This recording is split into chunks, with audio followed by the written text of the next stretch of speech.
Brett, we are now recording, so. Commissioners meeting Wednesday, March 26, 2025. All commissioners are present. Starting off with, is there any public comments? No. I'm gonna move on to elected officials and department head updates. Kim, do you have anything? Okay. Doug, do you have anything update wise? Only brief mention, because I keep getting asked, which is understandable. How will the House Bill 592 and that law being enacted impact the jail? And So that's bail reform. yes, bail reform iteration Mhm. B, C, D, whatever. It'll increase the census. I'm gonna go through an exercise to try to measure that. Mhm. But it's gonna be a guessing game, and I'll report back on it, but it's gonna go into effect 6 months from yesterday. So it will have an impact almost. But you may not really have a true understanding until September or October.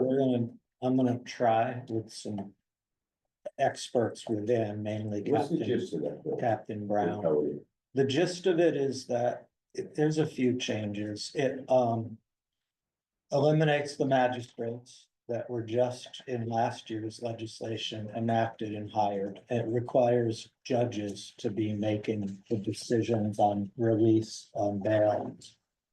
More often, there's still bail commissioners for certain crimes, but certain higher level offenses, there's either no release or a requirement to go before a judge. That alone will keep some people in jail if you were unfortunate enough to be arrested on a Friday evening. On a holiday weekend, for example, your case is going to be heard within the languages within 36 hours, weekends and holidays accepted. And then there's a different standard being applied to guide the judges on releases. It's a probable cause wording versus, honestly, I have to look at what's the current wording, but I'm told it's a higher standard to meet. More, in other words, if the judges follow that guidance, more people that are in the gray area will be held. Those are some of the, it also has a section about evaluating certain areas of risk, and 2 of those 6 bullet points include some things that are absent from any prior language, those being suicide risk and the presence of a significant mood disorder or major depressive disorder, which is understandable on one level, but on another level, it's yet another example of criminalizing mental illness and having the jails or the criminal justice system and the jails being in place where there ought to be other resources. You don't have a category. Yeah, and who and how they're gonna make those determinations on especially significant mood disorder.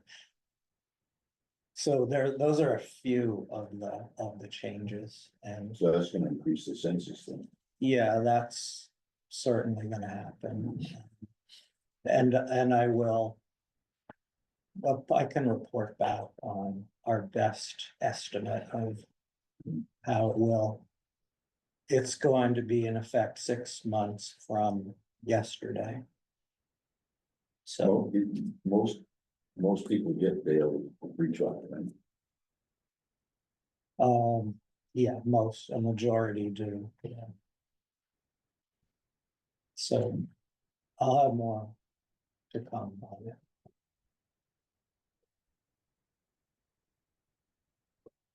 That's all I have. Okay. All right, and Cheryl, you have anything aside from what's here? No. Okay. Then I'm gonna keep on moving on here, scheduled items, master agenda item, oh chief, sorry, do you have anything? No, okay.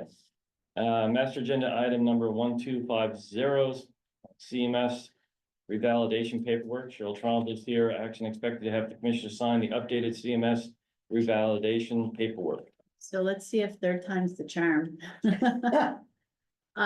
Skip, I'll have to coordinate getting your signature at some point. I don't know if you'll have a time that you are able to stop in the office later this week. And even if it isn't this week, it's not, I don't think this has to get in until May 1st, but we wanna get ahead of the game because it seems like every time we send it in, they push back and they say there's something different. So, this is, yeah.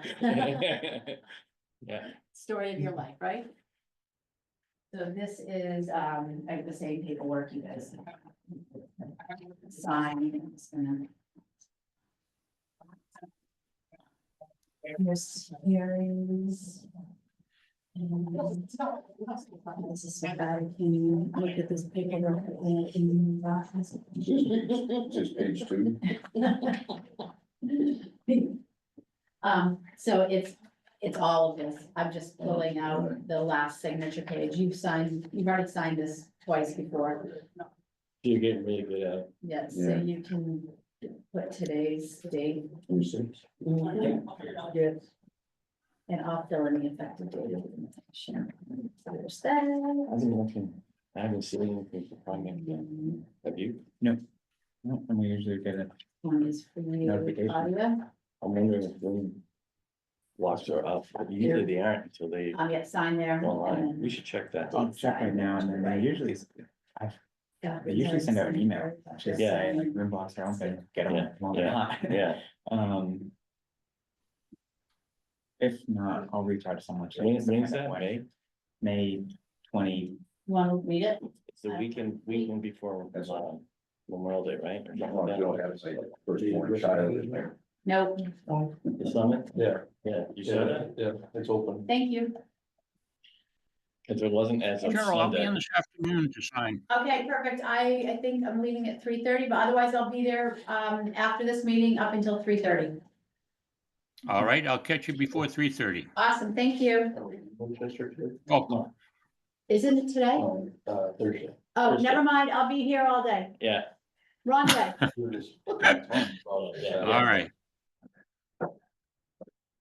Or I'll be there after this all day. Master, and next is master agenda item 1251, semi-annual report, restorative justice, Patrick Heenan's here. Action expected to receive information report on the last 6 months of operations from the Director of Restorative Justice, Patrick. Thank you very much. Nice to be here. My apologies when I submitted the report. Did everyone get a copy? I didn't read my email properly. It said the last 6 months and I went and thought about, okay, this is since January 1st. So this is from January 1st on. If you need an updated one, I can certainly submit that in. Things are progressing very well in the restorative justice world. As you can see on the report, working within the criminal justice system, we've had 5 referrals from the prosecutors since January 1st, which is, Wow, that's good. you used to struggle to get 1 or 2. I know, and of the 5 referrals that came through, 2 of the victims and 2 of those parties accepted the restorative justice option. Both of those cases are in pretrial status, which means that we're working with the folks that have committed the harm and working with them to repair the harm. The victims in those cases have not been directly involved because they have that option of being represented by proxy, represented by the volunteer group. So that's encouraging. The other 3 that said no, they learned about the restorative justice process and they want the case to continue through the criminal justice system, which is perfectly fine. We're not here to turn the system to turn it over. We're here to collaborate within it as best we can. In the criminal justice world, the criminal legal system here at the House of Corrections, our restorative learning dialogues are continuing on a regular basis. They've been well received by the folks who are here. Since January, we've had 5 men go through our restorative learning dialogues and 6 women in their own groups. And we offer those restorative learning dialogues Alternatively, we'll do a group with the men first, and then the women will be the next series of sessions that go on. The most encouraging, well, the most positive highlight of all that is, as you can see in the third bullet, is that we've had a former inmate who went through our restorative learning dialogues a year ago, and she is now one of our co-facilitators with our women and men's group. She comes in with us to help facilitate those sessions. And I will take that as a success on so many different levels. But her authenticity and her presence and her leadership ability to work with us in co-facilitating has been exemplary. And I think it's a fine model that we can incorporate here for some of our folks that are going through. And I appreciate Doug and Captain Cosiera for helping make that happen. Because that's I think that's a real jewel in the crown of this process. Keene High School, I won't go through all of these things. I continue to support the Keene High School alternatives to suspension. We've helped create a restorative learning center for students that get into conflict and trouble with staff and other students. And that's working very well. It's a slow process in the high school. But one of the nice things that have come out of that is that I have been invited, along with some of the staff at the high school and Alyssa Bender from Keene, City of Keene Youth Services. We're going to present at a state conference in May or June in Concord on alternatives to in-school suspension.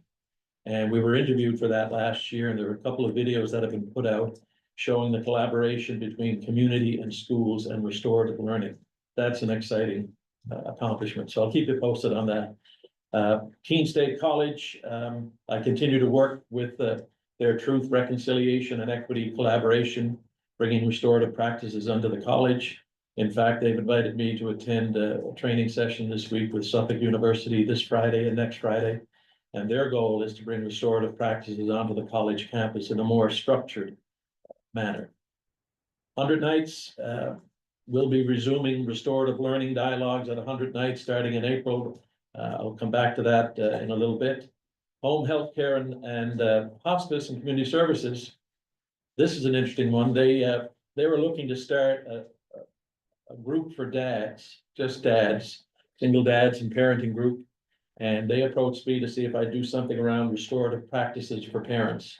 And there's a lot of work being done in that field for families. And we started that when did we start that one? I need my glasses. I'm like you, Cheryl, back in February. And we've had a group of men coming every Tuesday evening from 4 to 5:30. And we just sit in circle and we talk about some of the restorative principles of building respect, resolving conflict, creating the right relationships for dads and their children and other parents. That's been a lot of fun. A couple of other things here. I'm on the boards of the MCVP, looking to integrate some restorative principles and practices into their organizational mission and services. Friends of Cheshire County Treatment Courts continue to serve on that in an advisory supportive role, as well as the Behavioral Health Court.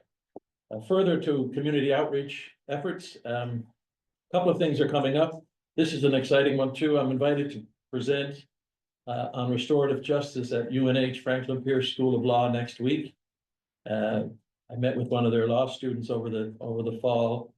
And she came in to talk to me about restorative justice and how we do it. And then she invited me to come sit on a panel. And so rather than just go myself, although, I can speak at length if necessary, I extended the invitation to David Jenkins, one of our county prosecutors, to come with me. We're going to sit together on that panel. And our goal is to have David talk about concerns and challenges that a prosecutor faces when he's considering a referral for restorative justice. And then I'm going to share the concerns and challenges that I face in convincing prosecutors to make more referrals. And I think it'll give a more comprehensive view of how the two approaches can collaborate rather than compete with one another. So I'm looking forward to that. Last Friday, and Kim, I think you're on the line. I was invited by Catherine to come out to Maplewood Nursing Home, and we did a 90-minute circle on introduction to restorative practices in the workplace. And that's a right field for exploring opportunities, because a workplace, as you know, is a community of people. And when you have people coming together in a workplace or in a community, there's always potential for conflict to arise. Now, restorative is not necessarily waiting for a conflict in order to resolve it, but it's building those right relationships beforehand so that you have a practice in place that when conflict happens, you can come together and take a restorative approach to resolving the conflict while still maintaining those relationships.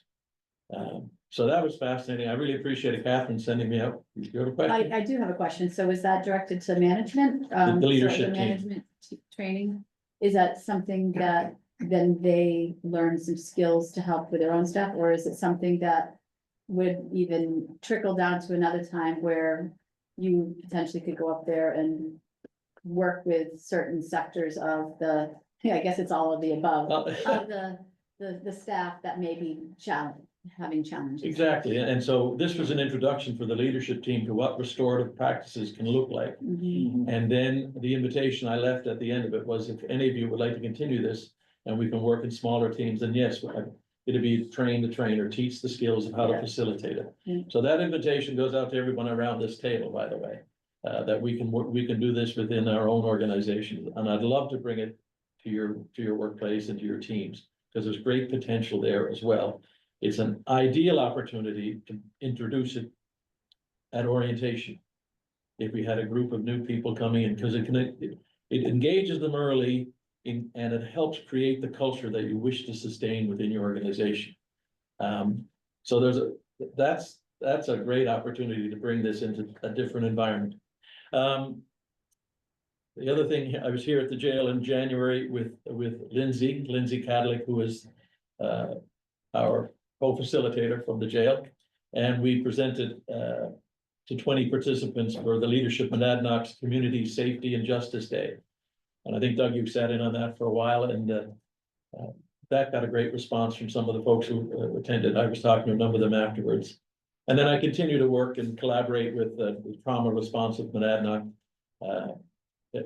And I think I was out your way, Chief, for that presentation that Anina did.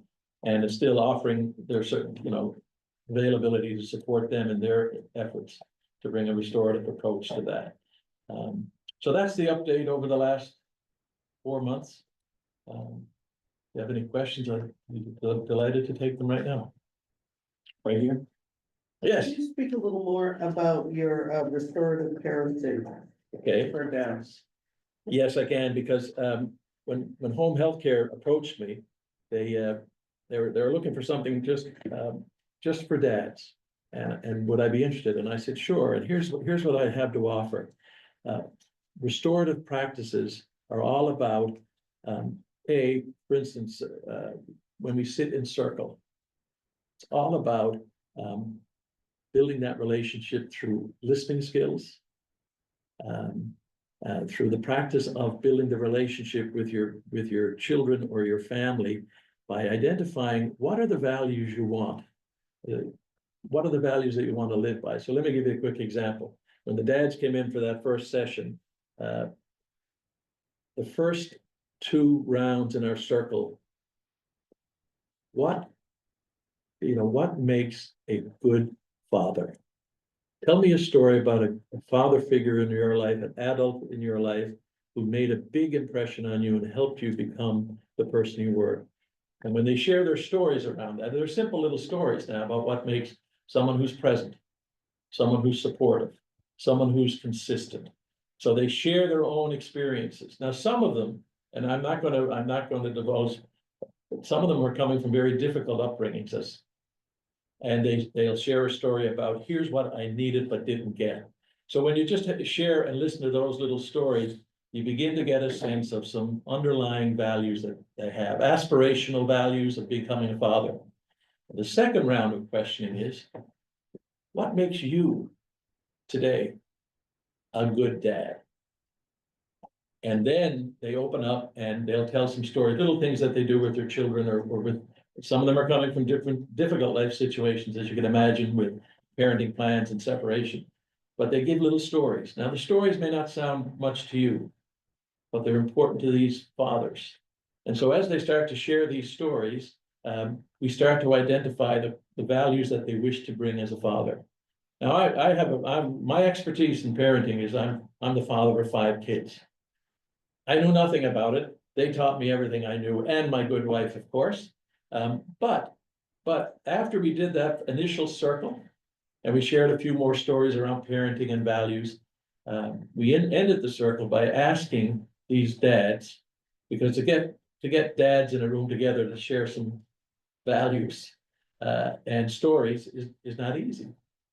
So at the end of it, I asked them, what was most valuable for you here today as we start this process of restorative practices for dads? 2 of them said, Patrick, when I came in here, I didn't know what to expect, but I'm leaving here now and I didn't feel I was judged. And that's interesting. I didn't feel I was judged because they're struggling with some things and they have children to raise on their own or in difficult life situations. The second one, or the second comment that I got from the group, and it was only a group of 5, not a big group, was that Patrick, in here in this little circle, I felt safe. And so that begged the question of, what we were expecting coming in. And sometimes when we offer programs, and I said to the guys, hey, I'm not here to teach you how to be a good dad. I'm still learning, even though my kids are different ages. So we didn't have a curriculum in place. But from these values and stories that they shared, we're building it out as each week goes on. And so last night I think last night was our 5th circle. And of the 5 dads, only 2 were there, but we still sat in circle. And the conversations and needs that they shared were very deep. So the process around this is learning.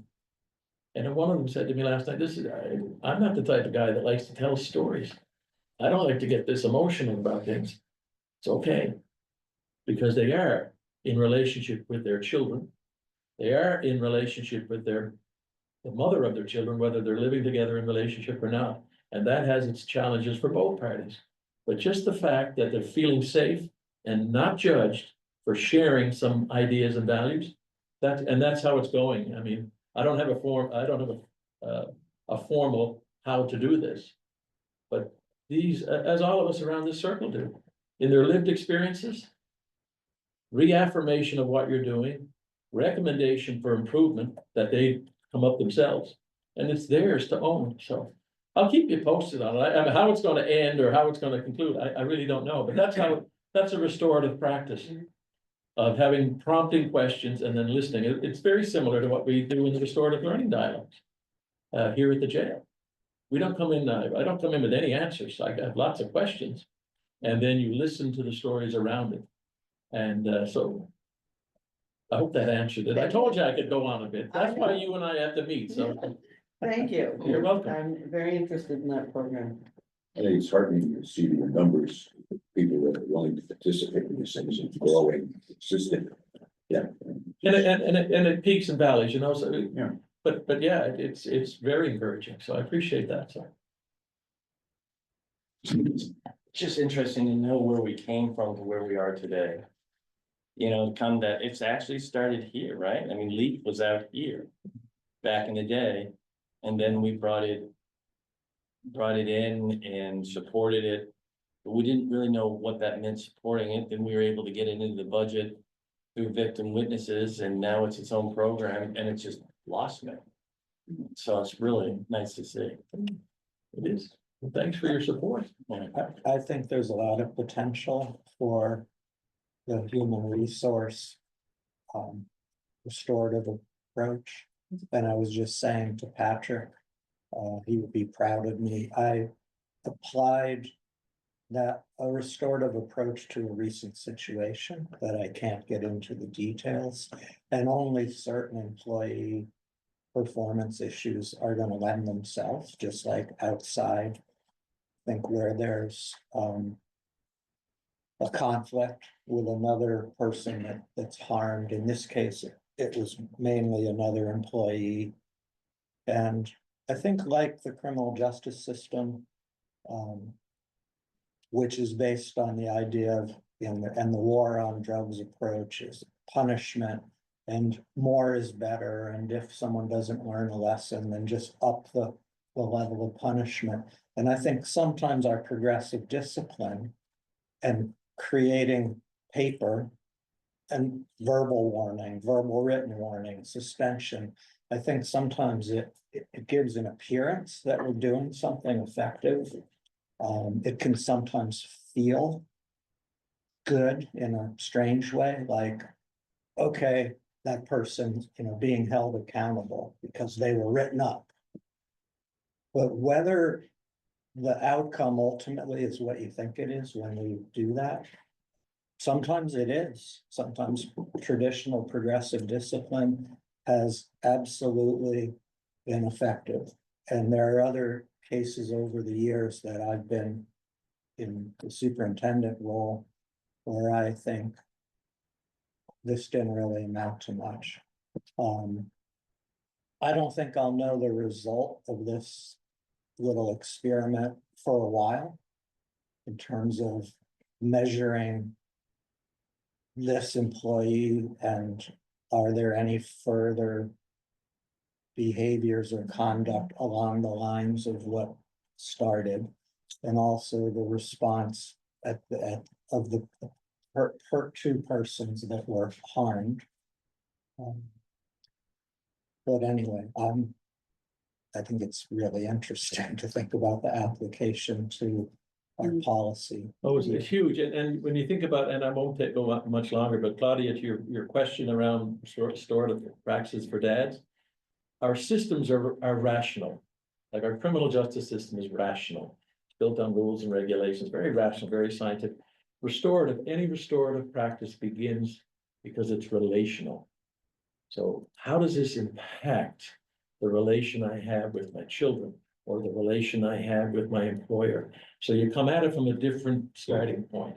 Yes, we have our policies and procedures and penalties and these sorts of things, very rational. And you can apply them, which we do very well. But at the end of the day, when someone comes back into work, you still have that relational aspect that may not have been addressed from the outset. And the same thing with parenting.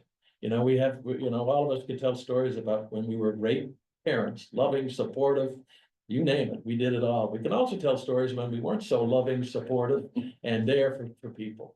And because we know that, and at the end of the whole interaction, we still have a relationship with our children.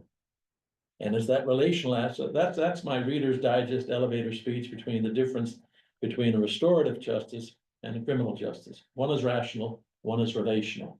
And if you've ever met a prosecutor or some lawyers, prosecutors don't like that relational side too much. Just tell me what the law was broken, and here's the penalty.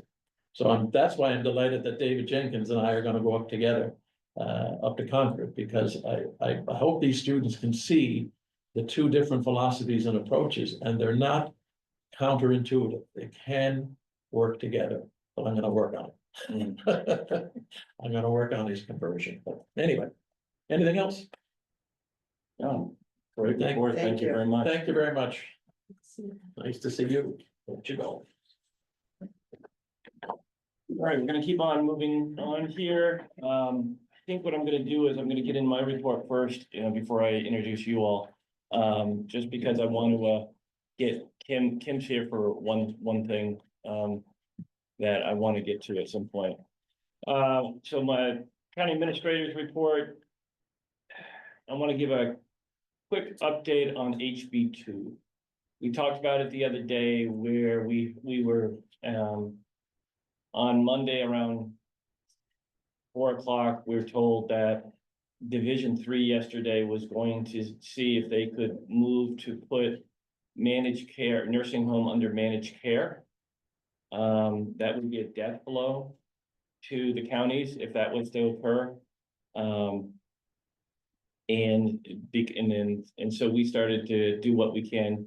And that's one of the reasons why I brought it up to the delegation on Monday night. And even though John said it's not going to happen, we don't have to worry about it. I said, with what I'm seeing up in Concord lately, I have to say something, John. So, this whole thing about local control's gone out the window.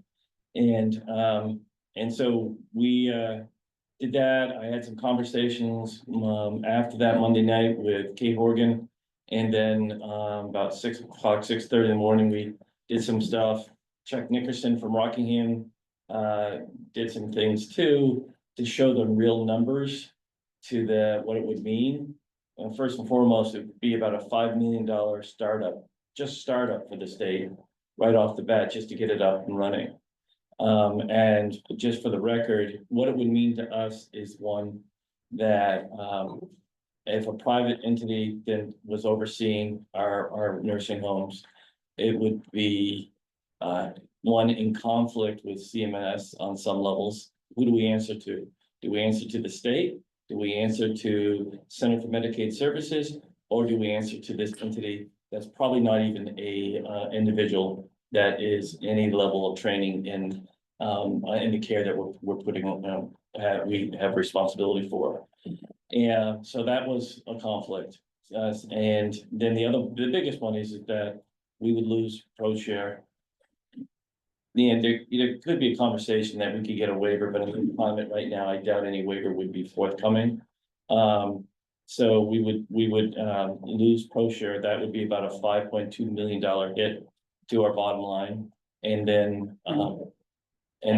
our bed tax that we get funding for, which is about another $800,000, which would be about $6 million hit to our budget or revenues.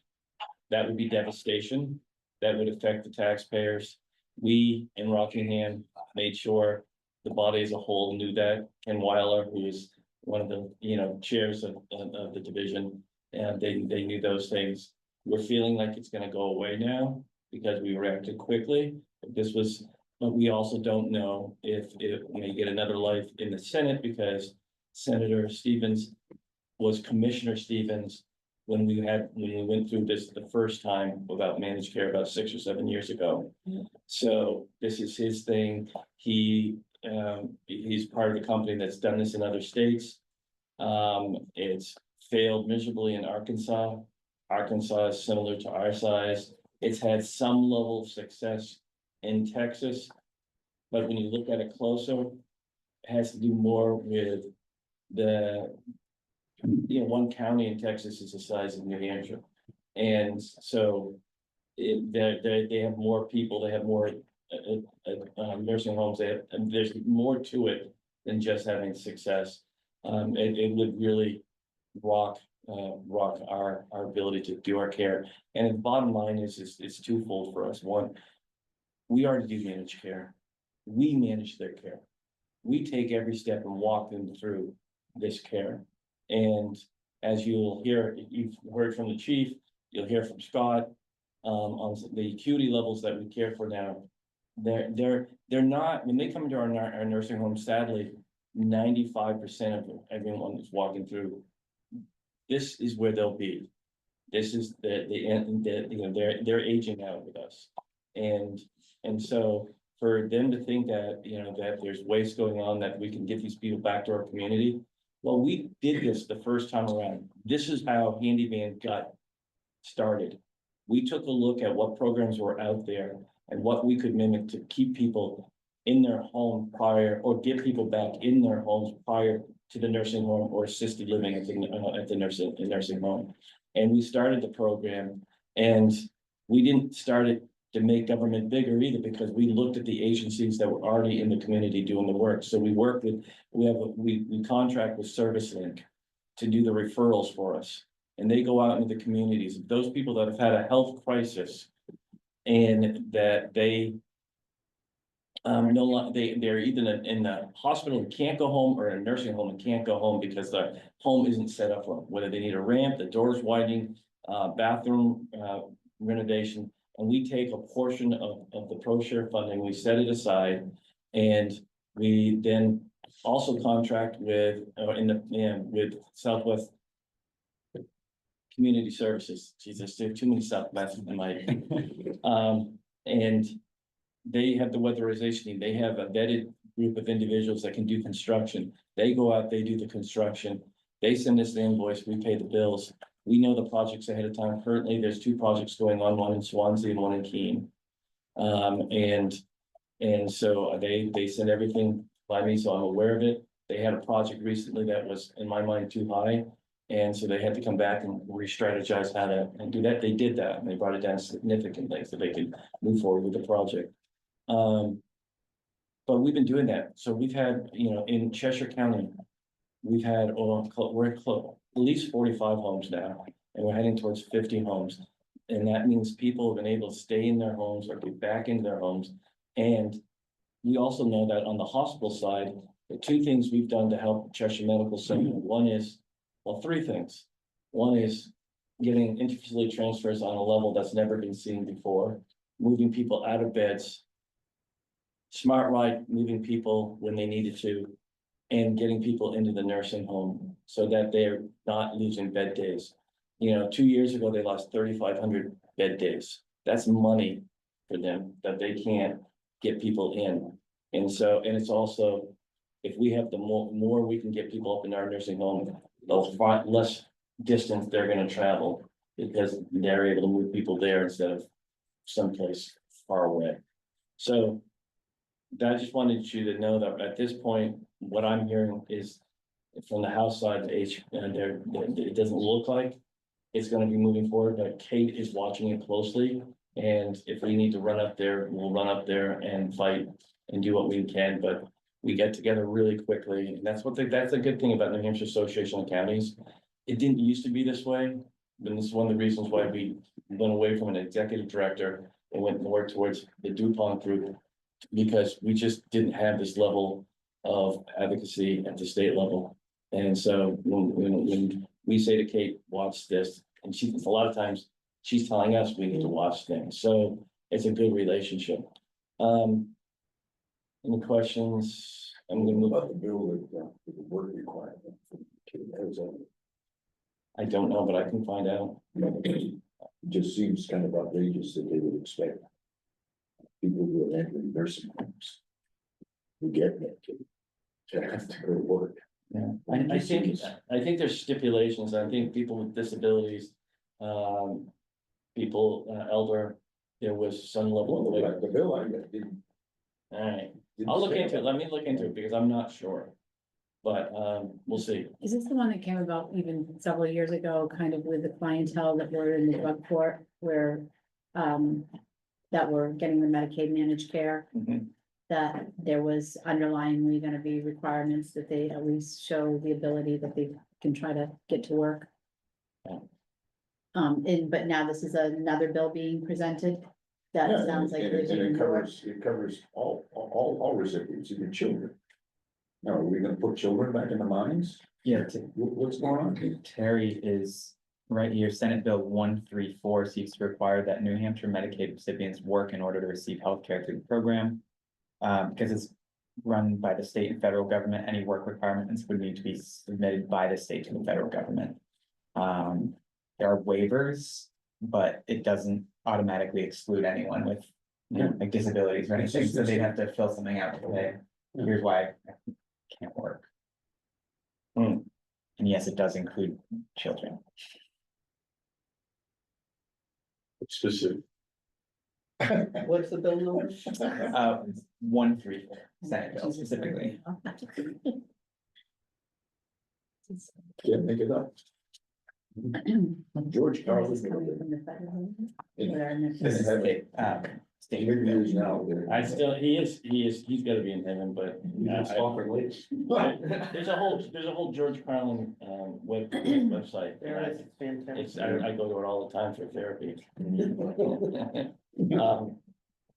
Moving on to, just was notified, it was an email that went out to, county administrators and they're talking about, line transfers. I just thought it was interesting. That it came at this It moment. came out that, because they were just talking, they want, Belknap County's administrator wanted to know if people have restrictions on what they can transfer, the commissioners, if the commissioners have restrictions on what they can transfer, and if we have restriction on what we can transfer, and it has to go through the executive committee. And it's been interesting to read some of the responses, some, like Merrimack County, no. Cheshire County, no, because you guys should be able to do your Stratford business, we County, should be able no. to, Stratford County, no. But Others, others is after like anything over $1,000 has to $1,000. go to the commission. any line transfers over $1,000, the executive committee needs to come together and approve. That This, is like, this is where, that's the the- worst side, Inefficient is that. that is the worst side. Yeah. Inefficient is that, Yeah. that you can't do daily business. Yeah, yeah, that's where I was pointing out all the different RSAs where it's in there that it could be that way, yeah, but we aren't that way and we don't want it that way. yeah. So it's just interesting that it came up this week, I said, my response was, in reading all this, I feel, I'm a very lucky individual. And then I feel, no restrictions. How would it be possible for them to actually change that? So that they could have more freedom. I mean, the body as a whole, I mean, here's the other thing, I mean, Belknap County has sued, the delegation has sued the commissioners in the last few years.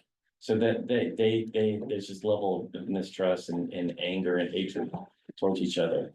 And so I don't think they will ever be able to do it until they have Will they die a out?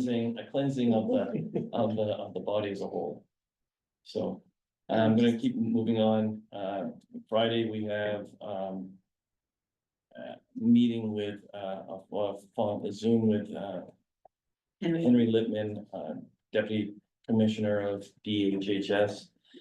In that conversation, we'll be discussing the formula change that they're talking about, the possibility of a formula change that they're talking about for ProShare, because we are trying to understand it better and what it truly means.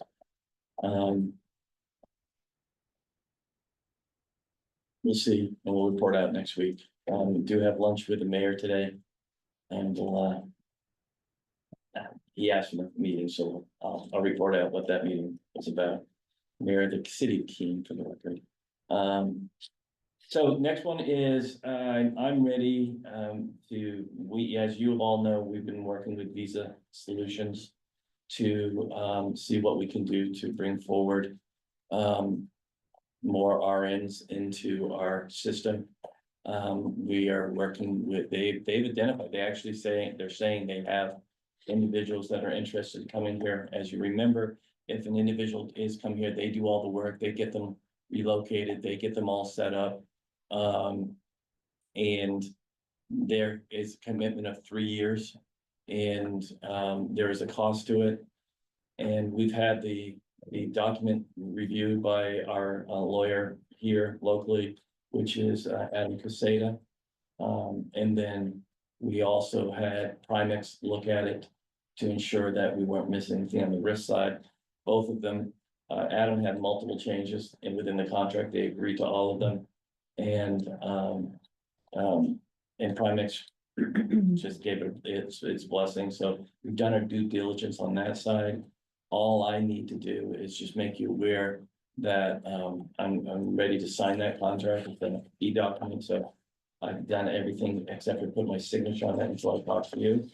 What we'd be looking at bringing 5 in initially, when that over, but there is a, yeah, Kim got some feedback. yeah, go ahead, Kim.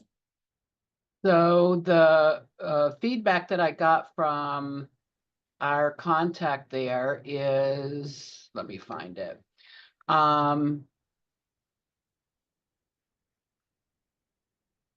We can place 5 nurses this year and 5 next year. You may consider looking at your forecasted needs for the next few years and determine how many you actually will need. Happy to customize as it complements your goals. We would be able to stagger them. My question to him was, we can't bring 5 on all at once because of the orientation process. But he said, depending on where the nurses are arriving from, the arrivals will be staggered. From Canada, which is where they're aiming right now, a nurse can be deployed in less than 6 months.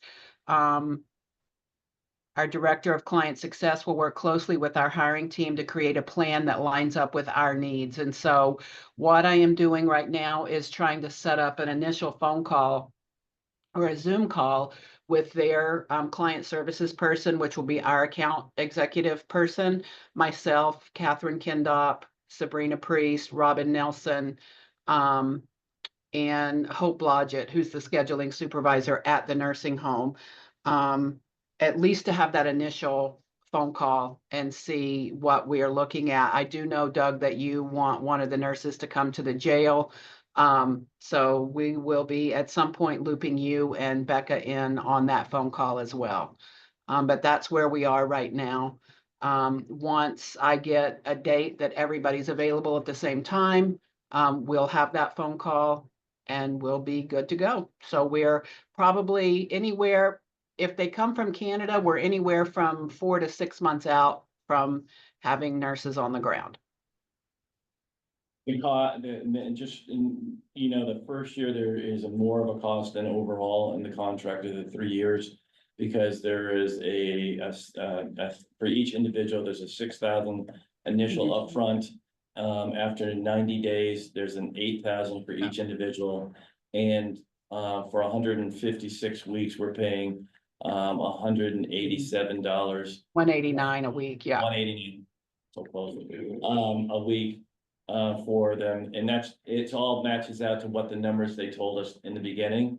But after the first year, that initial cost is not there, it's just the weekly cost that we have to the company. So, but we're ready to go as long as you're, ready. I mean, you gave us the approval before, but I'm just making you aware we're ready to go. Right, sure. Okay. Skip, you feel good with that too? I do feel good with that. The other question that I asked him was about payments over 3 years. And that does refer to the 189 per week per nurse, the 6,000 and the 8,000 for relocation and deployment. Although they will be staggered, so it's not like the huge chunks of money. But those are actually, we can't make payments on those. They have to be paid in the appropriate time frame. So the other Skip, are you okay with it? Yes, I'm I'm all right with that. It's expensive, but what else are we gonna do? Well, long term, it will allow us to, again, long term, it will allow us to reduce our cost of agency and travel nurses. That we're not going to see that right off the bat because, we got to get staffed up, especially with our goal of opening 3rd floor. But in the long term, we will see some savings. Thank you. Well, it's more than the savings, it's service, people that are on the waiting lists out there. Correct. We have people literally dying to get in, Yeah. I mean, this is a matter of their quality of Not life. you so much. But the nursing home, yeah. It's their time to get out. That's true. All right, I'm gonna keep on going here. Yesterday, we met with the city of Keene. This was in reference to, they had asked for a meeting in, pertaining to ambulance services, and it was interesting at the meeting. There was the chief and deputy chief, of the Keene Fire Department. There was, Elizabeth Furlan, former Elizabeth Dragon City Manager, Rebecca Landry, Deputy City Manager, Andy Bohannon, Deputy City Manager, Elizabeth Fox, HR Director. I think that was it, right? And then for us, we just And the brought, two chiefs. and the two chiefs. And for us, it was Chief, Deputy Chief Atkins, myself, and Cheryl. And they just talked about where they're at with their calls and what the impact to the nursing home is having on them overall. And I thought about that last night. I actually called the chief, even though my wife was hollering at me the whole time. Why are you calling him? Leave him alone. And he'd laugh in the background. Oh, you get that too. But it's just like, if we took those calls off though, that's like 1,200 calls. That takes their 6,500 calls down to, 5,000 range. And so, but they're looking at adding a 3rd ambulance. They're looking at adding 4 individuals this year. They were looking to see if there was a way that we could take on the nursing home calls. And what we really can't do that. We can't take on that.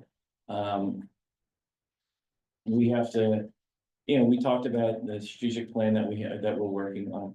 We talked about our core foundation and how operational wise and how hopefully by the end of the day, we have that foundation is solid with the educational piece that we'll be talking to you about in a little bit. But that, that is, that our core operational foundation is extremely strong right now. And they talked about having a hard time with hiring. And we had to be truthful and say that we're not seeing that on our side, knock on wood. That when we go out and we do ads, we get people coming in, and that we're actually choosing about who comes through. There's a real process we have for people that if you want to work for us, you've got to go through. And I think it was a good conversation, but we reminded them that on our part, we've tried to help them, first and foremost, our relationship, our partnership with SmartRide has been significant. This region has never, ever experienced the level of wheelchair service that we're currently getting. Even with the prior vendor, it was just not to this level. I believe you're probably heading towards, if everything continues the way it is, anywhere between 16 to 18,000 runs this year. And that's amazing. And that is some of the calls they used to get to transfer people. So if we're taking that off the table, and we are taking that off the table, the other thing is Great Brook is done everything they possibly can to be that vendor. They are willing to put an ambulance down here.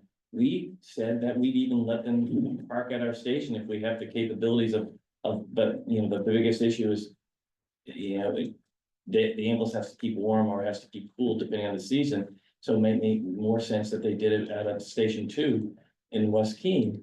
And, but they haven't for whatever reason, whether it's financial, whatever, because it is lucrative on some levels. I don't believe it's as lucrative as people think, but it is lucrative on some levels that do the nursing homes. They haven't taken that up. So we've given them an opportunity to have that happen, but we reminded them of that, and that we just don't have the capabilities. In our communities right now, we have too many concerns about what tomorrow could bring. And that's, with our strategic plan, we're looking internally, but we're also looking externally. And what does that look like? What does that mean? And we talked about paramedicine, and they wanted to know if we're really looking at that. And that's something that the first Chief Spain talked about a lot, but we're not at this point. We've got to get our core mission in place and strong. The next thing would be, in my mind, would be, and Chief jump in, substations as we grow. They even talked about in 2026, possibly not, looking at the town contracts. So that would be something, but that's only, I'm really surprised, it's only 300 runs. It's the distance more than it is anything else. So we would have to come up with plans how to best serve those areas too. Those are things that it's not that paramedicine isn't important. Yeah, community paramedicine. It's just that it's not at the top of the list. So, I don't know, Cheryl or Chief, you're in the room. I think we laid it all out very thoughtfully.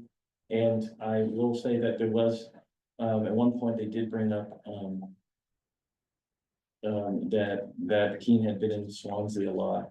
And what we found is that, and correct me if I'm wrong, if I'm saying this wrong, that they have come into Swansea a lot, but those are for fire mutual aid. And the only 2 times that they came with the ambulances because of they were family of Keene firefighters that asked to have Keene come. And that's happens. And so otherwise, no, we've done the calls that the chief's aware of.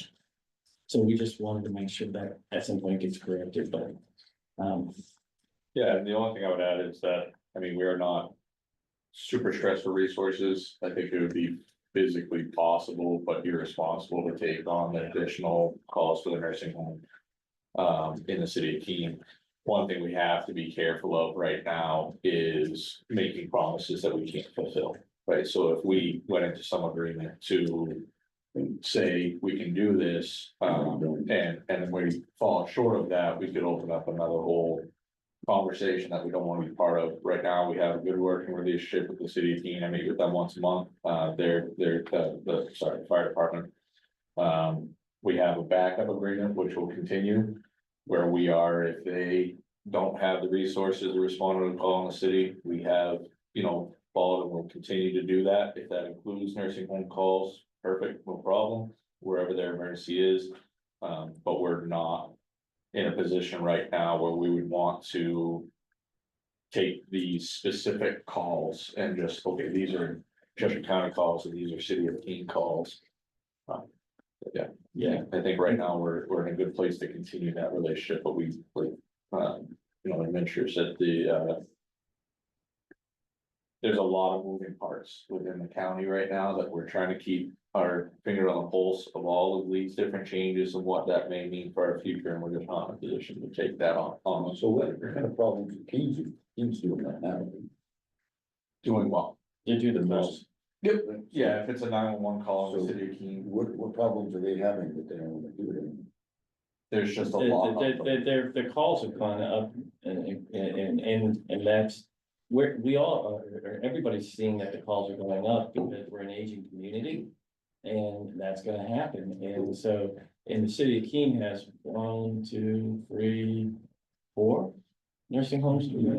It's boundaries. And they So did, one of the conversations that they had and what they mentioned is that one thing that would make those types of calls more appealing to us versus any other specific subset of calls is theoretically, those are typically higher reimbursed calls. Because if you're in a nursing facility, you probably have, insurance set up, Medicare, Medicaid, whatever that is. So they're trying to, that's the carrot, right? Is, hey, if you take these calls, these are typically more guaranteed payer than just your 911 random calls who may or may But not. that would be, that we would have to dedicate our current resources to picking up this load, which would mean that we wouldn't be able to serve our current communities as well as we should. what I We're said, picking up additional just nursing home runs. what I said to them, it comes down to simple, it's about volumes and Right. funding. And we're already looking at a possibility of growth with some other towns that are on the brink of and have a high volume, not that level, but they do have a high volume. And so volume and funding. So we would have to, in my mind, we would have to add on another ambulance. And that would mean that's a lot of money and we're not at that point, and so. Seems to me. But we also, don't forget, we have given them the opportunities, but I don't know if I mean, I don't want to take away that there is a need for them to grow as a fire department, and I'm a taxpayer and I get that. And so if they need to add 4 people on this year, I don't not support that. Or if it's, or if it's 8, whatever, it depends on, what they need to do, but. Because it's just the reality we're facing, we're just an aging community, and the acuity levels are, I mean, we see that across the board, whether it's the nursing home, whether it's. Even here, we're seeing some, the aging population that it's. So, It seems to me that now that there is a county EMS, that the city of Keene ought to focus on the city of Keene. And if they're not, it's that they just can't find the help. Yeah. To service inside of the city of Keene, maybe they ought to give up their contracts outside. I think that's all on the table, and I think that, I think Elizabeth said that, that everything's on the table, and that they're walking through it, and. I just wanted to make sure that when we left that room, they understood that right now, we're not in a place where we could do that, that would be a significant increase. And that, you know, we look all the time, we have one town that could tomorrow say they need us. We have another two towns that have hard time, you know, getting staffing. And then they're going over to another town to cover so that we're having to go to that town. And that town may have time, it's so many unknowns, and we're actually doing, knock on wood. We're doing really well with what we have and how we're doing, going about it. We have a strong, talented, caring staff that does the work. We have 5 ambulances and a paramedic intercept going, you know, and so I think we've got we're doing it the right way, and we're only really a year into it, a year and some months now. But so we left there, it was a good conversation, you know, Chief's gonna have a follow-up with the chief too. Because I want them to know, I told them I would go to city council and speak on behalf of them adding a 3rd ambulance, because I think it's needed with the run totals, I think it's needed. I would, you know, and we all write a letter of support. We did that before the downtown project. We gave them a letter of support. So we'll do whatever we need to do to help them be successful, because it's about caring. And we reminded them that that they've had code 1, which means there's nobody in the house. I can say it the other way, but at least I got it right. I had it written down yesterday, so it screwed up, so it made me look intelligent. But no, code 1, and they've had 300 code 1s in 2024, or maybe a little over that. And that means that we're on notice that 300 times, and we were in the city 74 times we came into the city. So we're doing our part, we're supporting them where they need us, and we want to continue that relationship. And that's it. There's never been, and there never will be any hidden agendas with us. You know, we just want to do right by whoever any community that we're working in. So I think that's how we left it yesterday, and we'll continue those conversations. So, all right, I'm gonna keep on going. We're getting there. I am on April 2nd, I have a meeting with the state Department of Health and Human Services pertaining to Connected Families New Hampshire. In that meeting, I'm going to talk to them about, and Cheryl's gonna be there too, about caseloads. Currently, their caseloads, we're down about 29 individuals for the caseloads. If we got 24 of those, and it's really staffing, getting them out the doors, not us, it has nothing to do with us. But if we got 24 of those into our caseload, that'd be about a $700,000 increase into our coffers. And I'm just trying to push them now so that they understand.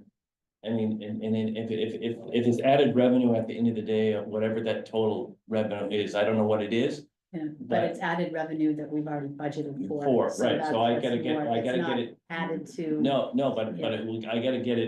I gotta get it there, and then we have the ability to hire more people, but put a freeze on that until we get these numbers up. And then I can add more people, I can add more caseloads, I can add more revenue. And that's my goal. That's what I'm gonna meet with them, and we're gonna, have lunch and really push them to, help us out here with getting the caseloads out the door. Because it's all Well, in it's not concert. just helping us, but it's helping the families who are waiting for help. Right, That's right. the real deal. yeah, You know, we're sort of second in line, but if those families that are waiting for help are in a logjam because of the state's inability to move their process forward, Yeah. those are the families that are being initially harmed, not just our budget. right. No, I get it, and a lot of times what happens in the bigger scheme of things, the family situation blows out. That means that they're going into residential treatment, and that means that you're paying residential cost and educational costs, and you're looking anywhere between $300,000 to $500,000 bill. And the family who's a member taken out of the community. Right, right, That's a bigger family issue. right. So that's where we're at with that. HB 316, House Bill 316, that is John Hunt's bill pertaining to 200% increase and private pay costs over the Medicaid rate. And went out of committee 15-1 to move forward with that. It's gonna be interesting because on the Senate side, there's a bill to increase that by 350% or 325%. That's Senator Prentice's bill. What we're hearing is the senator has done her job. They're holding hard. That's what they want. The House is holding on this side. So when crossover comes, there'll be an interesting to see. 200 is not where we wanted to land. And I will tell you, I've given you this example. 19, we have a BLS call. We charge $1,800, then we put another for mileage. So it comes out to about $1,900, okay? We send that bill in to Anthem. Anthem then pays us a check for $348 of that bill. They send the rest of it to the person that we transferred. That person pushes back. They don't want to pay that. And Anthem comes back and sends us a second check for $1,600 and asks us to pay back the $300. So we do that. So let's do the math there. That 300 that they gave us on that 1,900 is 16% of what the true bill was. Medicaid pays 22%. That means to me, they're paying less than Medicaid initially. And if you don't push back, that's what you get. Then they pay between 84 and 86% on the second bill that they were willing to pay all along, except for if no one asked, they don't have to pay it, and that's a savings to them. The 200% would get us to $800, thereabouts, and the 325 would get us to $1,200. So they're willing to pay a higher rate all along, and these two bills don't even get us to where they're willing to pay. And ambulance services around the state are closing. So it's a small, people say it's only a small portion. But it's significant, and what Cheryl was able to see is that it's a pattern. It is a pattern on some levels and if you look at it, when they bill out and they give you this check, only 1/3 of those people push back. The other ones, they don't deal with it. Or they pay it very infrequently, but most people just don't pay it. And we eat it. So at the end of the day, that's all they paid out is $300 and some odd. So these bills are all in the right direction. But Senator Prentice is still the one that we still believe strongly is the right one because it brings us the most revenue. Simple as that. So I just wanted to tell you that's where it stands. It'll So in be, conference, it could go to at least 280. could be. That's where I'm thinking that there'll be a compromise of some portion and they'll bump it up. And so at least we'll be in the $1,000 range.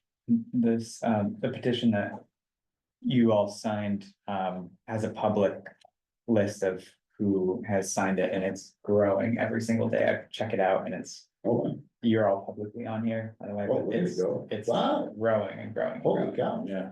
Yeah. Really awesome. Yeah, but That's what the significant. next thing that list needs to do is that they need to educate the people in their communities, because I believe that if people are made aware of a situation that's costing in their homes, people will vote the right way, even when the party tells them to vote a certain way.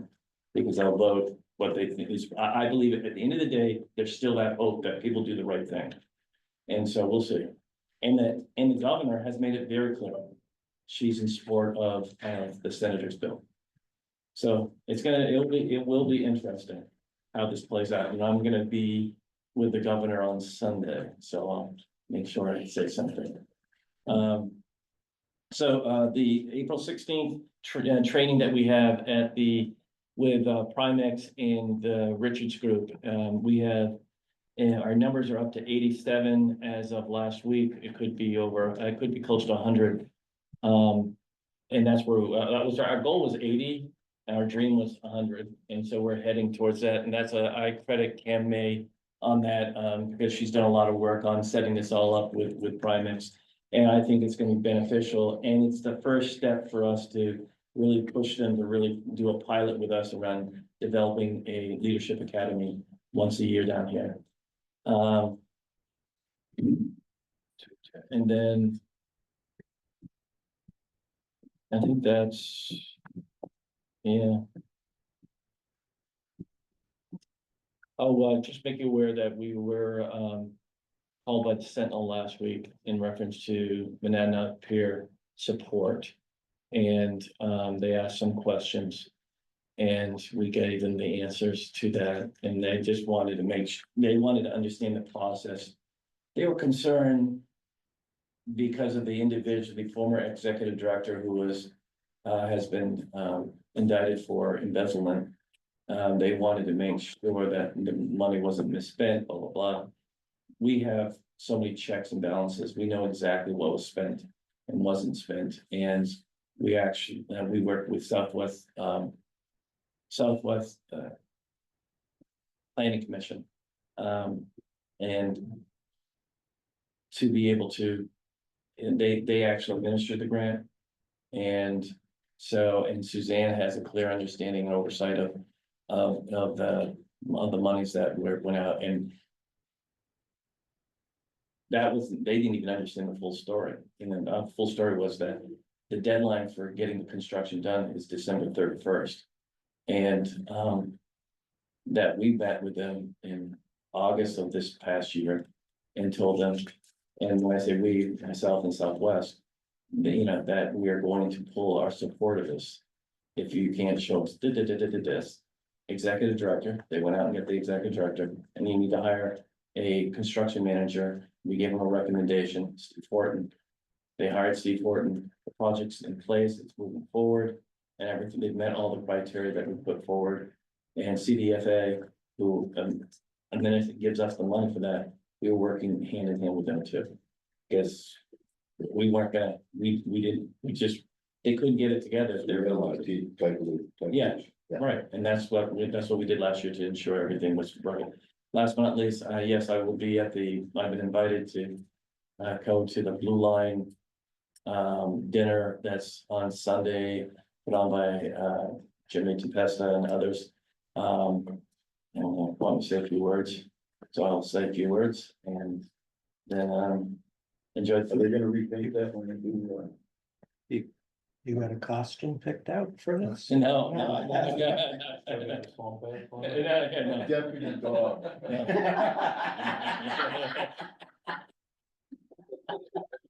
Deputy dog. You just gave him an idea. Yeah. There's like 250 people going. It's great. They do a good job. I appreciate the work that they do to recognize law enforcement like that, so. Well, The wheels are spinning yeah. now.